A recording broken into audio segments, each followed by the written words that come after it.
বয়সে রাধে।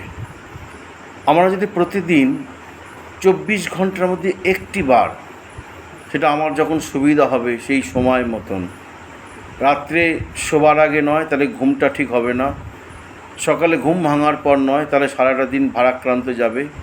একটা সুবিধা মতন সময় বার করে আমরা যদি একটুখানি চিন্তা করি যে আমার সারাটা দিন কেমন কাটছে, আমার দ্বারা কি কারো কোনো ক্ষতি হচ্ছে, আমি কি কারোর অন্যায় করছি, নাকি আমার কোনো ক্ষতি হচ্ছে, আমার কেউ অন্যায় করছে, সব কিছু যদি একটুখানি খতিয়ে দেখার চেষ্টা করি এবং তার সমাধান কি তা খোঁজার চেষ্টা করি, তাহলে দেখবে আমাদের আস্তে আস্তে উন্নতি হবে এবং আমাদের জীবনটা সুন্দর হবে, আনন্দে ভরে যাবে।